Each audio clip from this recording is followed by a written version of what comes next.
ಎಲ್ಲರಿಗೂ ನಮಸ್ಕಾರ. Vidyasharade education teaching ವರ್ಡ್ಗೆ ಎಲ್ಲರಿಗೂ ಸ್ವಾಗತ. ಯಾರೆಲ್ಲ ನಮ್ಮ ಚಾನಲ್ನ ಹೊಸದಾಗಿ ನೋಡ್ತಾ ಇದ್ದೀರೋ ನಮ್ಮ ಚಾನಲ್ನ ಸಬ್ಸ್ಕ್ರೈಬ್ ಮಾಡ್ಕೊಳ್ಳಿ. ಬೆಲ್ ಬಟನ್ ಒತ್ತುವ ಮೂಲಕ ನಮ್ಮ ಜೊತೆ ಯಾವಾಗಲೂ ನೋಟಿಫೈ ಆಗಿರಿ. ನಿಮ್ಮ ಸ್ನೇಹಿತರ ಗುಂಪುಗಳಿಗೂ ಕೂಡ ನಮ್ಮ ಚಾನಲ್ ಬಗ್ಗೆ ಶೇರ್ ಮಾಡಿ.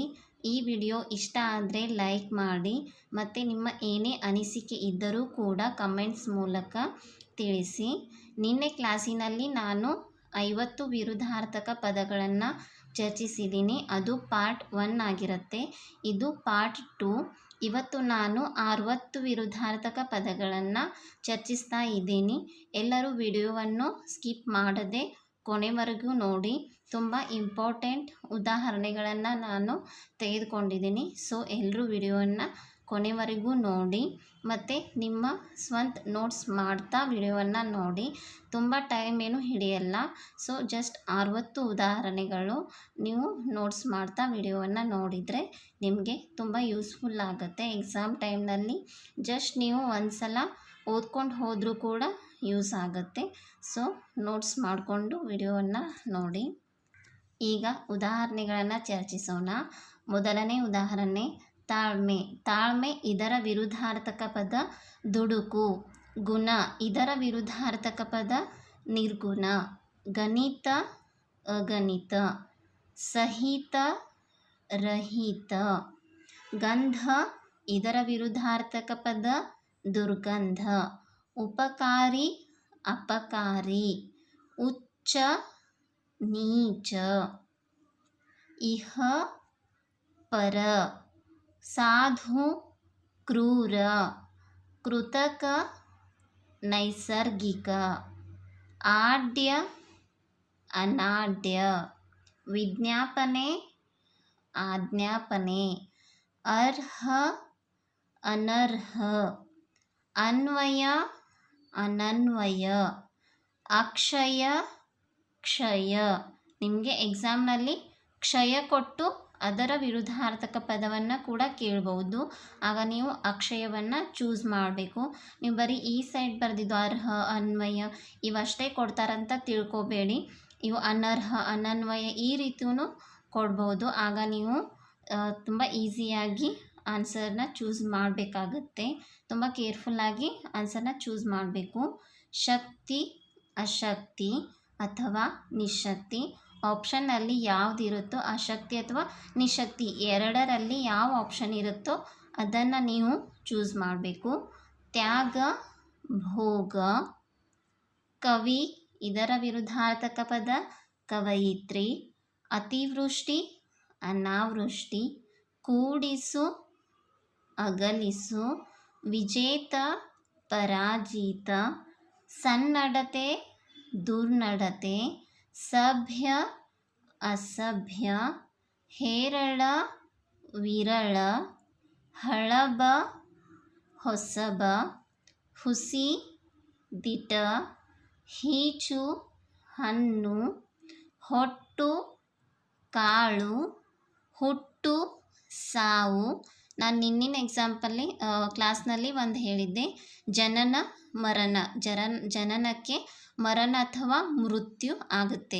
ಅಂದರೆ ಕನ್ನಡ ಪದ ಬಂದಾಗ ಕನ್ನಡ ಪದದ ವಿರುದ್ಧಾರ್ಥಕ ಪದವನ್ನೇ ಚೂಸ್ ಮಾಡಬೇಕು. ಸಂಸ್ಕೃತದ ಪದ ಬಂದಾಗ ಸಂಸ್ಕೃತದ ಪದದ ವಿರುದ್ಧಾರ್ಥಕ ಪದವನ್ನು ನಾವು ಚೂಸ್ ಮಾಡಬೇಕು. ಈಗ ಹುಟ್ಟು ಇದೆ, ಇದಕ್ಕೆ ನಾವು ಮರಣ ಅಥವಾ ಮೃತ್ಯು ಇದನ್ನು ಸೆಲೆಕ್ಟ್ ಮಾಡಬಾರ್ದು. ಅಥವಾ ಜನನ ಕೊಟ್ಟಾಗ ಸಾವು ಇದನ್ನು ಸೆಲೆಕ್ಟ್ ಮಾಡಬಾರ್ದು. ಕನ್ನಡಕ್ಕೆ ಕನ್ನಡ, ಆಮೇಲೆ ಸಂಸ್ಕೃತಕ್ಕೆ ಸಂಸ್ಕೃತ ಪದವನ್ನೇ ಆಯ್ಕೆ ಮಾಡಬೇಕು.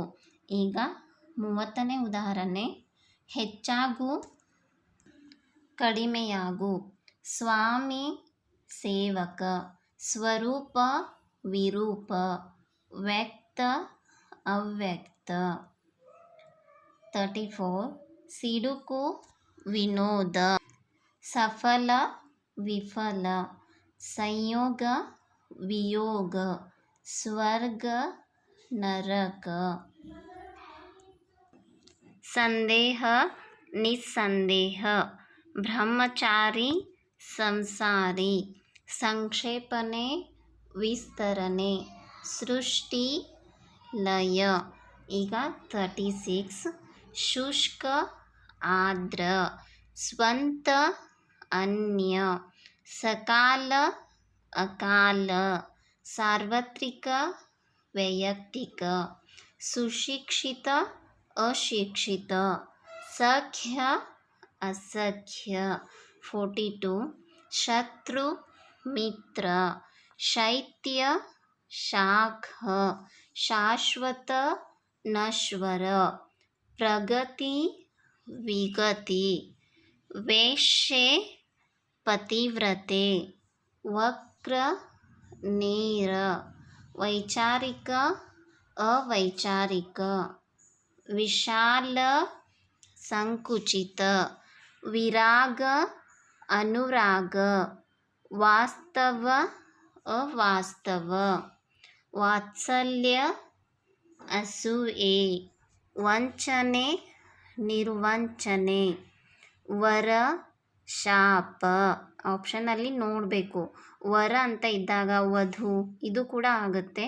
ಸೊ ವರ ಅಂದರೆ ವರ ಕೊಡುವುದು, ಶಾಪ ಅಂದರೆ ಶಾಪವನ್ನು ಕೊಡುವುದು. ಸೊ ವರ ಇದರ ವಿರುದ್ಧಾರ್ಥಕ ಪದ ಶಾಪ. ಲಕ್ಷಣ ಅವಲಕ್ಷಣ ಅಥವಾ ವಿಲಕ್ಷಣ ಇವೆರಡೂ ಕೂಡ ಬರುತ್ತವೆ. ಆಪ್ಷನ್ನಲ್ಲಿ ಯಾವುದಿರುತ್ತೋ ಅದನ್ನು ನೀವು ಸೆಲೆಕ್ಟ್ ಮಾಡಬೇಕು. ಪರಕೀಯ ಸ್ವಕೀಯ, ತಜ್ಞ ಅಜ್ಞ, ರತಿ ವಿರತಿ, ದುರ್ಗುಣ ಸದ್ಗುಣ, ದಂತ ನಿರ್ದಂತ. ಓಕೆ, ಈಗ ನಾವು ನೆಕ್ಸ್ಟ್ ಕ್ಲಾಸಿನಲ್ಲಿ ಈ ಹಿಂದೆ SDA ಮತ್ತು FDA ಪರೀಕ್ಷೆಯಲ್ಲಿ ಕೇಳಿರುವಂತಹ ಎಲ್ಲ ವಿರುದ್ಧಾರ್ಥಕ ಪದಗಳನ್ನು ಚರ್ಚಿಸೋಣ. ಈ ವಿಡಿಯೋ ಎಲ್ಲರಿಗೂ ಇಷ್ಟ ಆಗಿದೆ ಅಂತ ಅನ್ಕೋತೀನಿ. ಇಷ್ಟ ಆದರೆ ಲೈಕ್ ಮಾಡಿ, ಶೇರ್ ಮಾಡಿ, ನಿಮ್ಮ ಏನೇ ಅನಿಸಿಕೆ ಇದ್ದರೂ ಕೂಡ ಕಮೆಂಟ್ಸ್ ಮಾಡಿ. ಆಮೇಲೆ ಹೊಸದಾಗಿ ನೋಡುವವರು ಸಬ್ಸ್ಕ್ರೈಬ್ ಮಾಡ್ಕೊಂಡು ನೋಡಿ. And thank you all of you.